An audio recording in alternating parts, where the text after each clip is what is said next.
할렐루야. 오늘도 주 앞에 전심으로 예배하는 우리 성도님들의 삶에 주님의 은혜와 사랑이 가득하시기를 축복합니다. 제가 요즘 군부대 들어가서 용사들을 만나는데요, 인성교육을 할 때 저희는 이제 강사들에게 주어져 있는 매뉴얼이 있어요. 시나리오가 짜여져 있거든요. 어떤 강의를 어떤 멘트로 어떻게 해야 된다라는 시나리오가 있고 이제 PPT 자료가 있어서 앞에 띄우면서 해요. 그런데 저는 시작을 좀 다르게 합니다. 이 용사들에게 제가 목사임을 강조하고 전할 수는 없어서 이 장병들이, 이 용사들이 자신을 사랑하는 마음을 좀 먼저 길렀으면 좋겠다는 생각에 이렇게 시작을 합니다. 여러분은 소중한 사람입니다. 여러분은 가치 있는 사람입니다.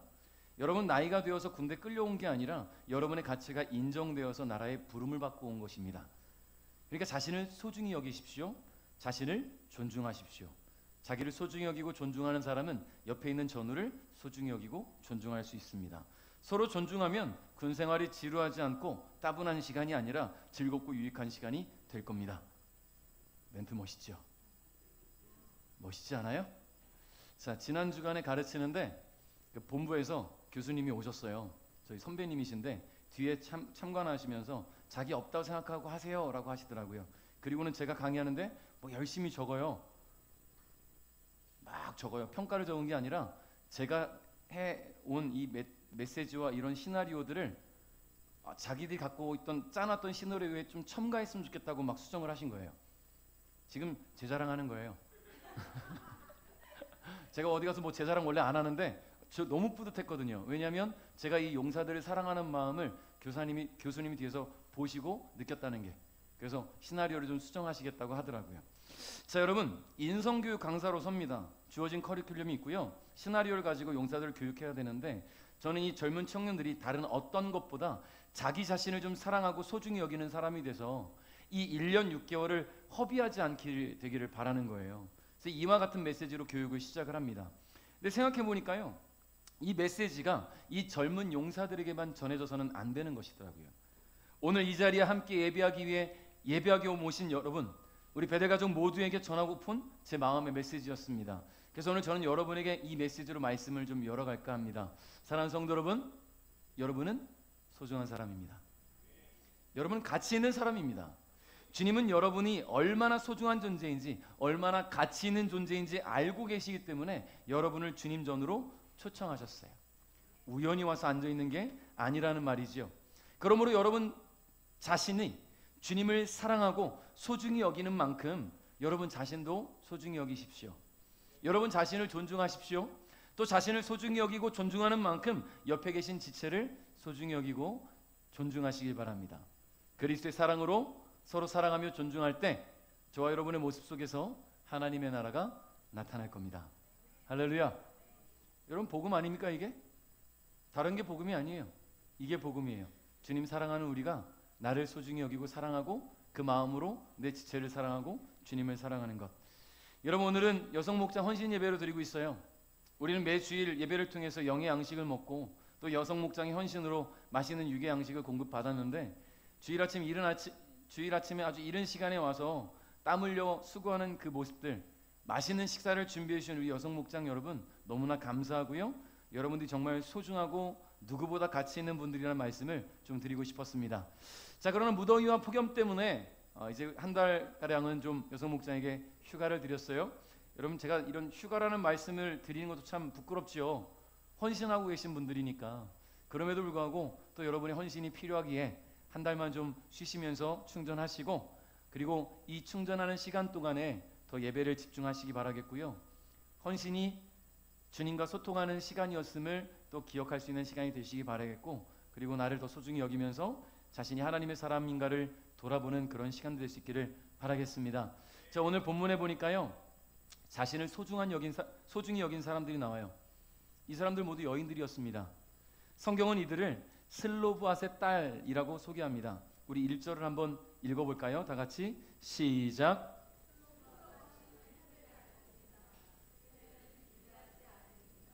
길르앗은 마길의 아들입니다. 마길은 므낫세의 아들입니다. 슬로브앗의 딸들은 요셉의 아들 므낫세의 집안 사람입니다. 슬로브앗의 딸들의 이름은 말라와 노아와 호글라와 밀가와 디르사입니다. 아멘. 자, 여러분, 성경에 보통 족보가 나오면 누구의 아들 누구의 아들 누구 이렇게 시작을 하지요. 그렇죠?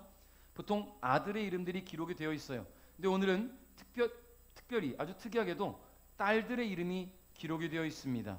성경에서 여성의 이름이 기록되는 경우는 흔하지 않아요.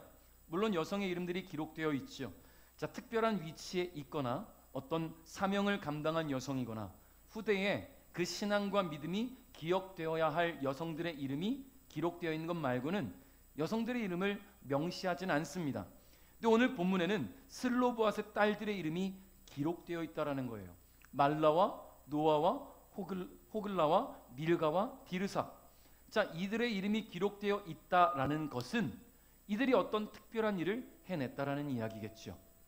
우리 오늘 슬로보앗의 5딸의 이야기와 이 사건을 통해서 하나님의 은혜 가운데 살아가면 우리 모두가 얼마나 소중하고 가치 있는 사람인가를 스스로 깨달아 알고 자신을 더욱 사랑하며 자신을 소중히 여기는 그런 마음으로 주님을 향한 사랑이 더욱 깊어지는 시간이 될 수 있기를 주님의 이름으로 축복합니다. 자, 2절 말씀을 한번 읽어봅니다. 시작.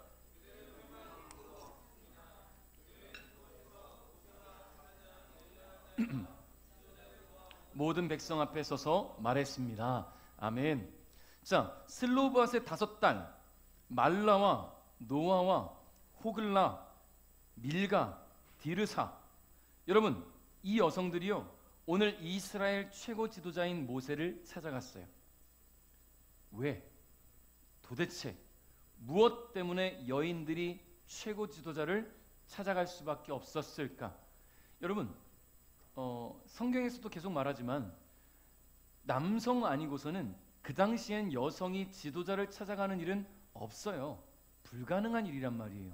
중간 단계에서 다 커트당할 겁니다. 말이 안 되는 말이라는 거죠. 그럼에도 불구하고 무슨 문제가 있으니까 모세를 찾아갔겠죠. 여인들은 모세와 제사장 엘르아살과 지도자들 그리고 온 백성 앞에 섰습니다. 어떤 현실적인 문제를 만나서 고민하고 염려하는지 그 누구도 알지 못하는 그 시점에 그들은 이스라엘의 지도자 앞에, 이스라엘의 수많은 백성 앞에 서 있었다라는 거예요. 자, 여러분 보니까 그 당시 여성에게는 인권이라는 게 없었죠. 인권이 없었어요. 여성의 권리가 없었습니다. 여성이 감히 이스라엘 최고 지도자 앞에 선다, 감히 상상할 수 없어요. 그녀들이 모세를 만나기 위해서, 제사장 엘르아살과 지도자들을 만나기 위해서 나아갈 때 얼마나 많은 제재가 있었을까? 뚫고 나가는 거예요. 어디 함부로 여성이 나서느냐라고 말하는 사람도 있었을 겁니다. 수많은 사람들의 질책이 따르지 않았겠습니까? 그러나 이들은 자신들이 마주한 현실의 문제 앞에서 주저앉아 있지 않았어요. 염려만 하고 있지 않았다는 거예요. 지금 그들의 문제가 뭘까? 우리가 함께 생각해 볼 건데, 그러나 그들에게 지금 있는 그 문제가 너무나 커서 주저앉아서 절망하고 있지 않았다는 것을 지금 우리가 알고 있다는 거예요. 그들은 이 문제를 해결하기 위해서 두려움과 부끄러움과 떨림, 이런 감정들을 뒤로 한 채 앞으로 나아가고 있다는 겁니다. 여러분, 우리 모두는 삶의 문제를 갖고 있어요. 아무 문제가 없다면 너무나 평안한 삶이겠지요. 그런데 그렇지 못한 것이 우리 인생이잖아요. 그럼 이런 또 의구심이 들죠. 아니, 나는 그리스도인인데, 나는 예수 믿는데, 하나님의 자녀인데 왜 나는 힘들까? 왜 나에게 고난이 있을까? 근데 신기하게도요, 주님을 따라가는 자들에게 주어지는 고난이 분명히 있다라는 거예요. 그래서 예수 믿는 자들은 그 고난이 나의 삶을 주님과 이어주는 유익이라 믿지요. 왜냐하면 그 시간들을 통해서 주님이 살아계심을 발견하게 되고, 주님이 나와 함께 하심을 발견하게 되고, 내가 주님을 의지할 수 있는 시간을 갖게 되기 때문입니다. 자, 오늘 이 여성은 자신의 문제를 직시했어요. 이 여성들은. 그리고 그 문제를 해결하기 위해 노력했습니다. 그런데 오늘 우리가 이 5 여인의 모습을 통해서 도전이 되는 것은 현실의 문제 앞에 서 있었다는 거예요. 피하지 않았다는 거예요. 문제를 해결하고 넘어서고자 그 문제 앞에 마주섰다는 말입니다. 그것도 이스라엘 최고 지도자와 온 이스라엘 백성들 앞에 말이죠. 여인들은 두려움을 억누르고 담담을 가지고 앞으로 나섰습니다. 마음의 소리로만 그칠 법한 그런 상황. 힘들어. 어떡하지 어떡하지 마음으로만 외쳐야 될 만한 그런 상황 속에서도 그들은 입 밖으로 드러내고 앞으로 나섰다는 거예요. 문제를 해결하기 위해서 열정을 갖고 나섰다는 거예요. 성도 여러분, 문제 앞에서 주저하지 않기를 바랍니다. 감당할 수 없는 일을 만났다고 해서 염려만 하고 있지 않기를 바랍니다. 눈앞에 보이는 문제로 인해서 절망하지 않고 문제보다 더 크신 하나님, 그 문제를 해결하시고 더 나은 길로 인도하시는 그 주관자가 되시는 주님 앞에 담대히 나아갈 수 있는 저와 여러분 될 수 있기를 주님의 이름으로 축복합니다. 그렇다면 그들이 그렇게 담대하게 온 백성들 앞에 나설 수밖에 없었던 그 문제는 과연 무엇일까? 성경을 봅니다. 3절 4절 읽겠습니다. 시작.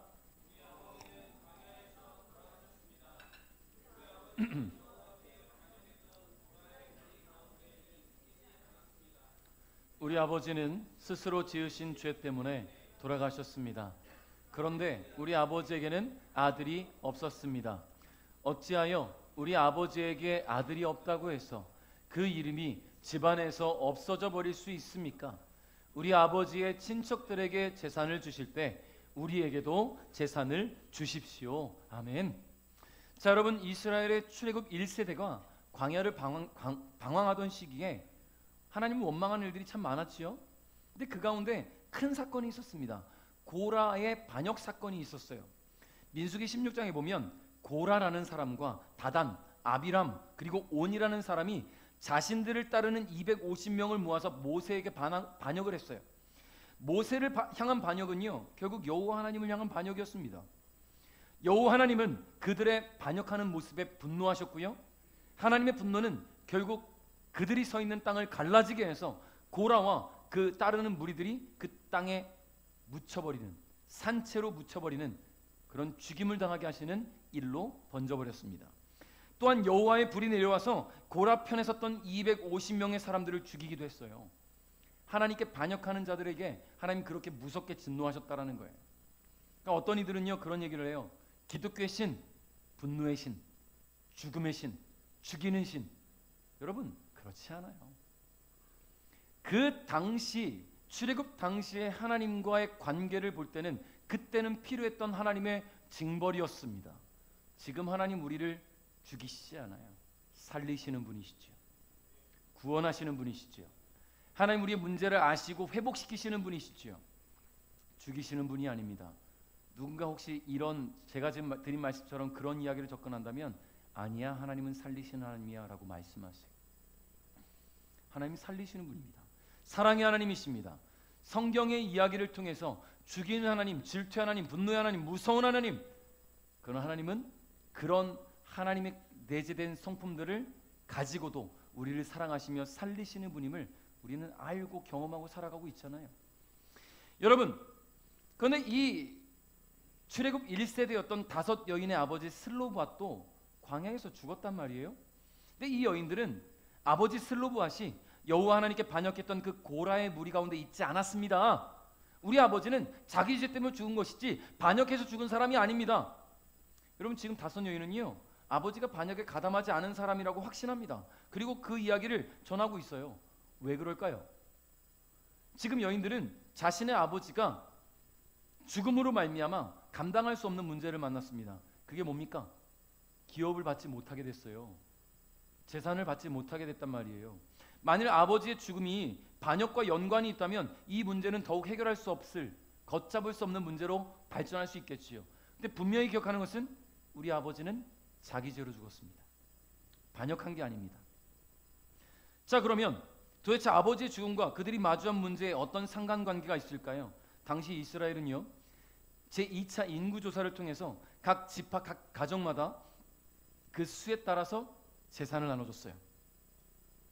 그런데 당시 인구조사 대상은 20세 이상 성인 남성만 해당됩니다. 여성과 노인과 아이들은 인구조사 대상이 아니었어요. 자, 그러면 인구조사를 통해서 재산을 분배받으려면 20세 이상의 성인 남성이 집에 있어야 된단 말이에요. 근데 여인들의 말을 들어보니까요 아버지는 죽었어요. 형제라고는 이 5 자매, 그게 끝이에요. 그럼 집에 20세 이상의 성인 남성이 없단 말입니다. 그럼 그 집에는 재산이 돌아오지 못한다는 거예요. 여인들은 아버지도 없고 남자 형제도 없어서 재산을 분배받지 못하니 어떻게 됩니까? 이제 굶어 죽을 일만 남았어요. 근데 여러분 생각해 보십시오. 그 당시 이런 문제가 이 여인들에게만 있는 문제였을까요?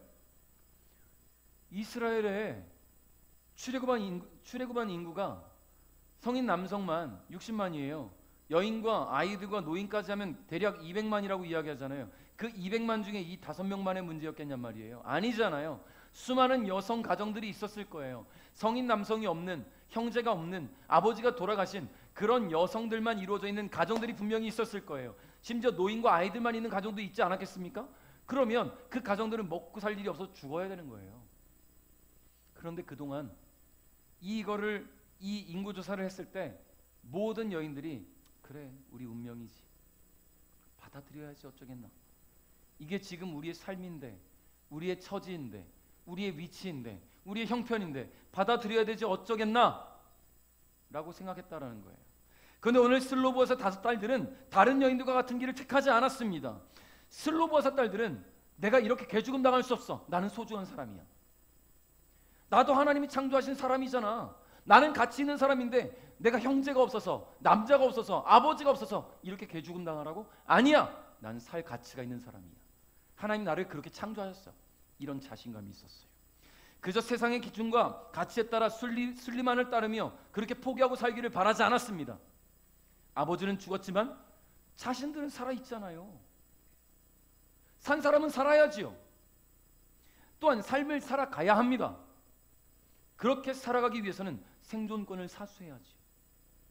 집안에 남성이 없다는 이유로 아무것도 얻지 못한 채 자신들의 삶을 죽음으로 내던질 수는 없었어요. 슬로보아서 딸들은 자신들이 여인이기 때문에 사람들에게 가치 없는 자로 평가되기 원하지를 않았습니다. 그렇게 비참한 삶을 살아가고 싶지 않았어요.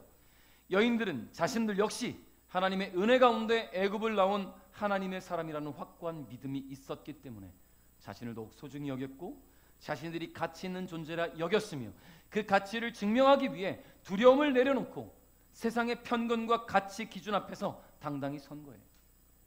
성도 여러분, 우리가 살아가면서 만나는 문제들은요, 나에게만 주어지는 건 아닙니다. 동일한 문제로 힘들어하는 사람들이 분명히 있어요. 여러분, 재정적인 어려움 찾아오지요. 왜 안 어렵겠습니까? 저도 그랬어요.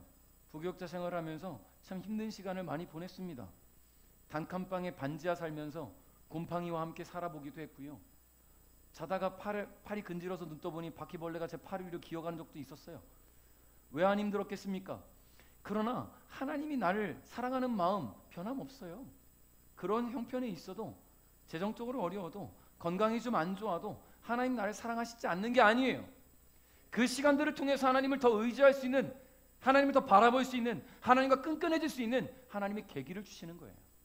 여러분, 건강이 많이 안 좋으신 분들 계시잖아요. 지금 하나님이 여러분을 만지심을 경험하십시오. 치유해 나가시는 시간들을 경험하십시오. 이 시간들을 통해서 하나님이 나를 얼마나 사랑하시는지를 경험할 수 있기를 주님의 이름으로 축복합니다.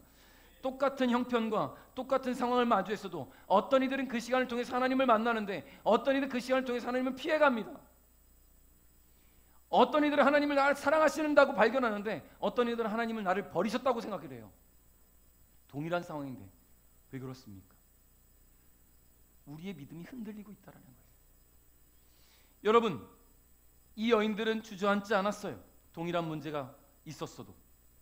여러분, 이 어떤 사람들은요, 문제 앞에 주저앉고 절망하지만 다른 어떤 이들은 문제를 해결하고자 앞에 나갑니다. 이 두 부류의 차이는 문제 앞에서 자신을 대하는 태도에 있는 거예요. 그래, 이게 내 운명이니까 받아들여야지. 자신을 얼마나 소중히 여기지 못하면 그런 생각을 합니까? 자기 자신에 대한 가치를 얼마나 소홀히 여기면 그렇게 생각을 해요. 그런데 나는 소중한 사람이야, 나는 내 삶을 쟁취할 거야, 하나님 나를 사랑하셨으니 회복시키실 거야, 그렇게 믿는 사람, 도전하는 사람이 있다는 얘기죠. 이런 구원받은 하나님 백성은요, 자신을 소중히 여기고 자신이 가치 있는 존재라고 인정합니다. 그리고 이런 사람은 어떤 상황에서 절망하지 않고 좌절하지 않아요. 여러분 생각해 보세요. 내가 나를 소중히 여기지 않고, 내가 나를 존중하지 않고, 내가 나의 가치를 인정하지 않으면 내 가족이 나를 인정하겠습니까? 내 친구들이 나를 인정하겠어요? 내 이웃들이 나를 인정하겠습니까? 나도 나를 인정하지 않는데? 여러분, 그러니까 지금 나를 소중히 여기는 게 얼마나 중요한지 몰라요. 여러분, 제가 이제 군 장병들을 만날 때마다 아까 소개했던 그 얘기를 하면서 끊임없이 첫날부터 끝날 때까지 계속 얘기하는 거예요. 그 얘기는 여러분은 소중한 사람입니다. 세상 시각의 군바리로 여러분을 인정하지 마세요. 스스로가 그런 얘기를 해요. 여러분, 조금 몸이 아파도, 조금 재정의 어려움이 있어도, 조금 관계적인 어려움이 있어도, 삶에 다가온 문제가 조금 해결되지 않고 있어도 하나님이 나를 얼마나 사랑하시는지, 내가 얼마나 소중한 존재인지, 하나님 나를 창조하시기 위해서 얼마나 그 수많은 역사들을 일으키셨는지를 기억하시기 바랍니다. 여러분, 저와 여러분이 어머니 뱃속에서 잉태될 때 여러분 얼마만큼의 그 확률을 가지고 우리가 만들어졌습니까? 얼마만큼의 확률을 가지고 태어났어요. 그런 사람들입니다. 우리는 자신을 소중히 여기십시오. 문제보다 더 크신 하나님을 바라보면서 주님 주신 삶의 가치를 증명해 보이는 저와 여러분 될 수 있기를 주님의 이름으로 축복합니다. 5절 읽겠습니다. 시작. 아멘. 자, 여인들의 말을 들은 모세가 하나님 앞에 섰어요. 여러분, 굉장히 중요한 순간이에요. 그죠? 모세가 하나님 앞에 섰다라는 것은 먼저는 이스라엘 최고 지도자의 마음에 어떤 움직임이 일어났다라는 이야기예요. 분명 당시 여성은 자신을 드러낼 수 없고요, 드러내서도 안 되는 시기였습니다. 당연히 지도자 앞에 나갈 수도 없어요. 자신의 발언할 수 없어요. 인권이 없어요. 자신들의 삶을 지키기 위해서 이 여성들이 두려움을 억누르고 앞에 섰을 때에 모세의 마음이 움직여진 거예요. 만일 모세가 그 여인들의 말을 듣고는 도대체 무슨 소리 하는 거야? 지금 니들 왜 이 앞에 서 있어? 이게 규칙이잖아! 라고 말했다면 어쩔 수 없이 여인들은 삶으로 돌아가야죠. 현실로 돌아가야죠. 그런데 저는 이 여인들은 혹시라도 모세가 그런 이야기 했다고 해서 돌아섰을 것 같지 않아요. 왜냐하면 모세 앞에 서기까지 많은 제재가 있었을 텐데 뚫고 나왔을 거거든요. 그 두려움을 억누르고 그 앞에 섰거든요. 여러분, 그러니 이런 여인들의 마음, 그 열정, 그들의 간절함, 이걸 본 모세가 마음이 움직인 거예요. 그래서 하나님 앞에 나아간 겁니다. 자신들의 삶을 소중히 여기고 그 삶의 가치가 인정된 삶을 살아가기 원한다면 사람의 마음을 움직일 수 있을 만큼의 간절함이 있어야 된다는 이야기예요. 여러분, 그런 간절함도 없이 기도합니다. 우리는 될 대로 되라, 되면 좋고 안 되면 뭐 어쩔 수 없고. 여러분, 이런 기도가 어디 있어요? 하나님 앞에서 간절한 기도가 있으면, 여러분 마음에 소원하는 기도가 있다면 정말로 간절히 기도하십시오. 여러분, 예수님조차도 겟세마네 동산에서 기도할 때 땀방울이 핏방울이 되는 그런 기도를 하셨어요. 여러분, 성경이 극적인 표현을 주기 위해서 그렇게 묘사했다? 아니에요. 현대 의학자들이 예수님의 그 기도에 대해서 땀방울이 핏방울이 변한 것에 대해서 어떻게 표현했냐면, 극심한 스트레스에 쌓이면 모세혈관이 터져서 땀구멍에서 피가 흐를 수 있다는 이야기를 해요. 예수님의 기도는 그만큼의 스트레스와 간절함이 담겨 있었던 기도예요. 여러분, 하나님의 아들이신 예수님도 그런 기도를 하는데 우리가 정말로 중요한 기도 제목이 있다고 하면서도 그런 기도를 안 하잖아요. 될 대로 되라, 응답해 주시면 땡큐, 안 돼도 뭐 그만. 여러분, 그거 아니에요. 이 여인들처럼 생존권을 사수하시려면 간절히 기도하십시오. 그 간절함이 사람을 움직이고 하나님을 움직이는 거예요. 여러분, 모세가 하나님 앞에 이 모든 것을 말씀드렸을 때 놀라운 일이 벌어졌습니다. 하나님께서도 여인들의 마음에 움직이셨어요. 여인들의 이야기를 듣고 받아주셨어요. 7절 변화가 일어났습니다. 읽어볼까요? 시작.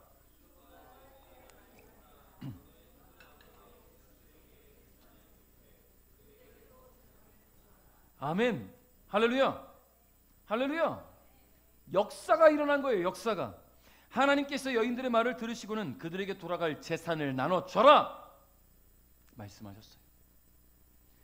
사람의 마음을 움직일 수 있는 간절함이 있다면, 하나님의 마음을 움직일 수 있는 믿음이 담겨 있다면, 하나님께서는 그 간절함과 믿음을 보시고 반드시 응답하신다는 거예요. 여러분, 지금 이 여인들의 간절함은요, 그 담대함은요, 그 절박함은요, 이스라엘의 새로운 상속법을 만들어냈어요. 상속법. 법이 바뀐 거예요. 법이 지금. 8절부터 11절 좀 긴데 제가 읽어드릴게요. 이스라엘 백성에게 전하여라. 어떤 사람이 아들이 없이 죽으면 그의 모든 재산은 그 딸들에게 돌아가리라. 만약 그에게 딸도 없으면 그의 모든 재산은 그 형제들에게 돌아가리라. 만약 그에게 형제들도 없으면 그의 모든 재산은 그 아버지의 형제들에게 돌아가리라. 만약 아버지의 형제들도 없으면 그의 모든 재산은 그의 집안 가운데서 가장 가까운 친척에게 돌아가리라. 여호와께서 모세에게 명령하셨으므로 이것은 이스라엘 백성에게 규례와 율법이 될 것이다. 할렐루야. 할렐루야. 여러분, 기적이 일어난 거예요. 법이 바뀌었어요. 법이 바뀌었어요. 어떻게 해서든 그 가정에, 그 가문에, 그 친척 가운데 누구에게라도 반드시 챙겨줘라. 바뀌었어요. 여러분, 결국 그 가정에 돌아갈 재산을 물려받을 상속자를 어떻게든 찾아서 주라는 얘기예요. 그 사람이 여자라고 해도, 아이라고 해도, 노인이라고 해도 무조건 챙겨줘라. 이스라엘의 수많은 백성들 가운데 아무것도 아니었던 이 5명의 여인은요, 이스라엘의 역사를 새롭게 쓴 장본인이 되었습니다. 상식으로는 도무지 해결할 수 없는 현실의 문제였어요. 근데 그 문제 앞에서 그들은 절망하지 않았고 자신들의 삶을 지키기 위해 도전하며 나아갔습니다. 그래서 그 삶의 가치를 인정받았다라는 이야기예요. 이 여인들의 모습을 통해 오늘을 살아가는 저와 여러분도 소망을 안고 살아가길 바랍니다. 간절한 마음으로 살아갈 수 있기를 바랍니다. 되는 대로 될 때가 아니라 정말로 주님 아니면 내가 어떤 길도 찾을 수 없다고 믿고 그 절박함으로 주님께 기도할 수 있기를 주님의 이름으로 축복합니다. 말씀을 맺겠습니다. 우리는 주어진 삶을 잘 살아가기 위해서 매 순간 최선을 다하죠. 그러나 삶에 지쳐 자신을 돌아보지 못할 때가 참 많습니다. 나조차도 나를 인정하지 않고 나조차도 나를 소중히 여기지 않는다면 누가 나를 소중히 여겨주겠습니까? 누가 나의 가치를 인정해 주겠어요? 주님은 우리를 세상에서 가장 특별한 존재로 창조하였습니다. 여러분, 하나님이 온 우주 만물을 창조하실 때 하나님의 손길을 통해서 창조된 유일한 생명체가 저와 여러분이잖아요. 하나님이 손으로 창조하신 생명체. 그러므로 자신을 더욱 사랑하십시오. 자신을 더욱 소중히 여기시기 바랍니다. 자신의 가치가 땅에 떨어지지 않도록 더욱 하나님의 자녀로서의 품격을 높이시기 바랍니다. 세상의 기준으로 자신을 평가하면서 자존감을 떨어뜨리지 말고 주님의 기준으로 자신을 돌아보시기 바라고요. 더욱 하나님의 사람답게, 하나님의 자녀답게 살아갈 수 있기를 주님의 이름으로 축복합니다. 사도 바울은 디모데전서 2장 6절을 통해 이렇게 증거합니다. 마지막으로 같이 읽어볼까요? 시작. 예수님께서는 모든 사람의 죄를 용서하기 위해서 자신을 바치셨습니다. 모든 사람을 구원하고 싶어 하시는 하나님께서는 그 증거로 예수님을 십자가에 못 박혀 죽게 하셨는데 이는 때가 되어 이루신 하나님의 뜻입니다. 아멘. 할렐루야. 저와 여러분은 하나님께서 자신의 아들 예수를 십자가에 내어 줄 만큼 사랑한 존재라는 것을 잊지 않기를 바랍니다. 세상 그 누구보다 소중한 여러분, 자신을 더욱 사랑하시기 바랍니다. 자신을 더욱 존중하시기 바랍니다. 자신을 사랑하고 존중하는 마음으로 우리 지체들에서 사랑하시기 바랍니다. 그래서 나중에 주님 앞에 설 때 그 아름다운 마음이 인정되어 주님 품에 더욱 꼭 안길 수 있는 우리 사랑하는 베델 가족 여러분 될 수 있기를 주님의 이름으로 축복합니다.